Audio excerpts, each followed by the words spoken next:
It was a dish for old Caesar, also King Henry III. But Columbus was smart, said you can't fool me. A chicken ain't nothing but a bird. Howdy everybody, Colorado Biker here again, and we've made the chicken soup. Yes, I have the chicken soup all heated up. It's in a pot, ready for the next installment, and this is going to be dumplings, homemade dumplings, and they're not as hard as you think, okay? They're pretty simple. So we have 2.5 cups of flour here, all right? We have 3 teaspoons of baking powder that we're going to add to that. And then we have 1 teaspoon, maybe a pinch more, of salt. Okay. And then I'm going to add the spices. And you can add whatever spices you like. I typically do dried parsley. I got a couple tablespoons of dried parsley. Okay. And then I do a tablespoon of oregano. Teaspoon of garlic powder. Excuse me. And a teaspoon of onion powder. And finally, I finish it off with just a dash. Whoop, oh, that's great. Lid broke. Finish it off with a dash of paprika. Well, a few dashes. Alright, excuse me. Okay, so those are all the dry ingredients. We're going to mix those in together into the flour. There we go. Make sure it's well blended. Mix it in there. And now I have 4 tablespoons of butter, which is been sitting out for about 4 or 5 minutes, just enough to soften it enough. I'm using a pastry blender, and I'm going to cut it into the flour.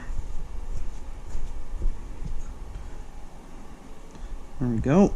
Get stuck to begin with. I'm going to keep cutting that in.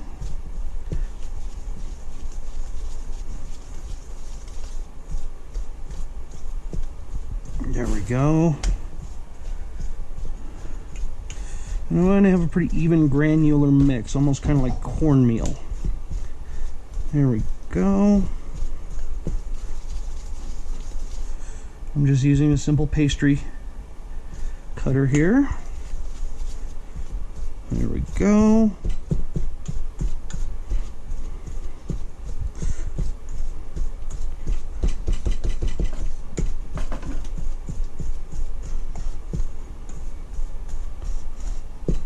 We don't want any really large chunks of butter left. We want them all to be fairly small. There we go.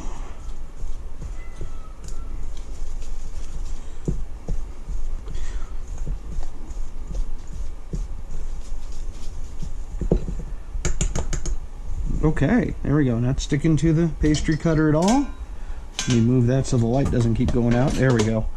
Okay, so we have our dough, or well, not our dough yet, and we have 1 1/4 cups of milk, just whole milk. But first, I'm going to turn the heat on the soup up so it's lightly boiling when I start dropping these in. So next, I just got a regular fork. And I'm going to add milk. Not all of it at once. Just to make sure I have the right texture and consistency. There we go.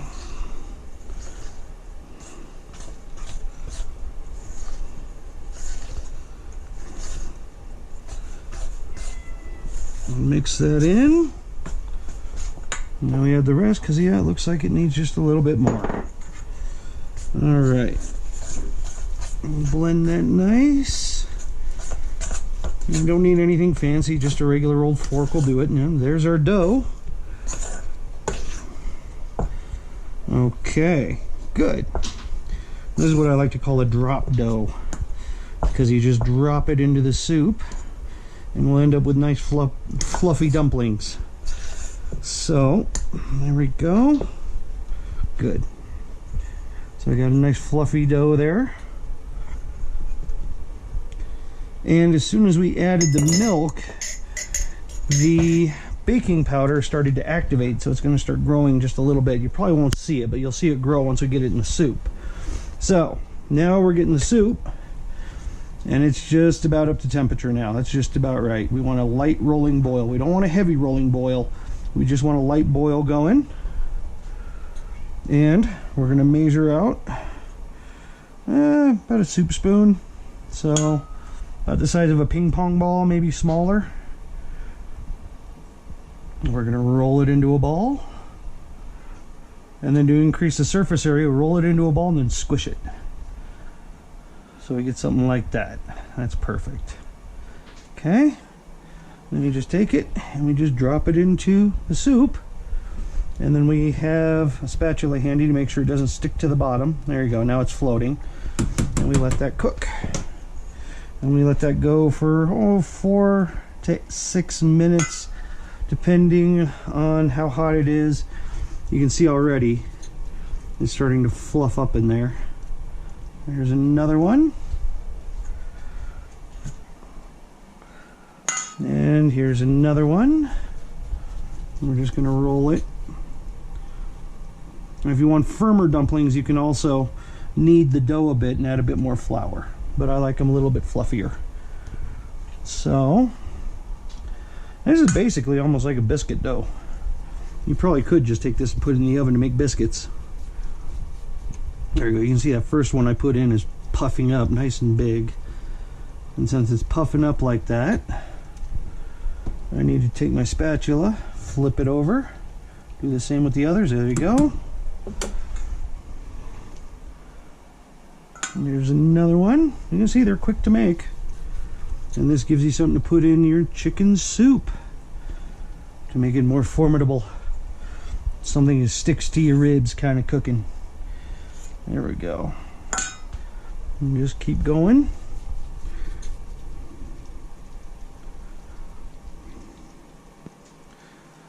Another one.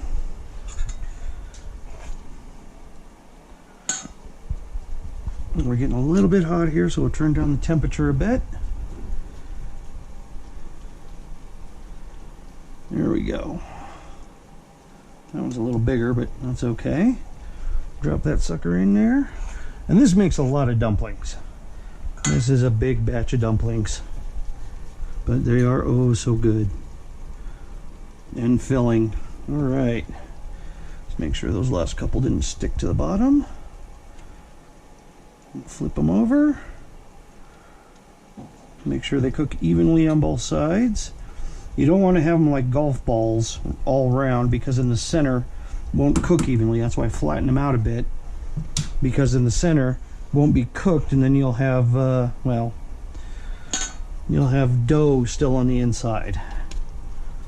So that's why I roll them and then flatten them a bit like that. There's another.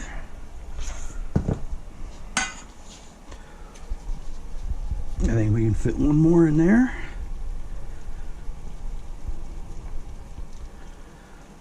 Okay, drop that one in. Make sure they're not sticking to the bottom. Flip them over.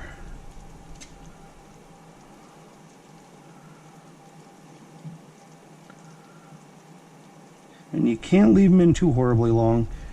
If you do, they soak up all the chicken broth and everything, get hard, and they're not that good anymore. Make sure there's nothing sticking to the bottom. Nope. There we go. There we go. That was the most recent one. But get that dough off my hands.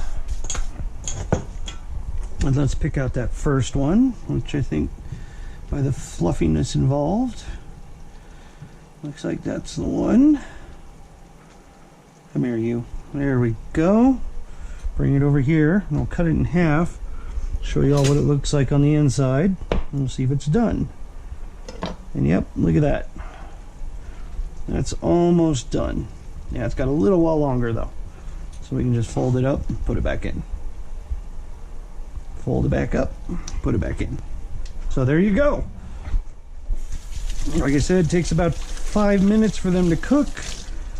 And as soon as they are cooked, they are ready to go in the bowl along with the soup, and you have some lovely dumplings. So this is the dumplings to go with our chicken soup that we just made. Some good comfort food for when you're at home sick or you're just at home. Something's real good. I love these in the wintertime too. Nice hearty soup and a nice few dumplings thrown in there. So anyway, this is chicken and dumplings. Enjoy it. And until next time, remember, keep on prepping. Chicken. Nice fried chicken.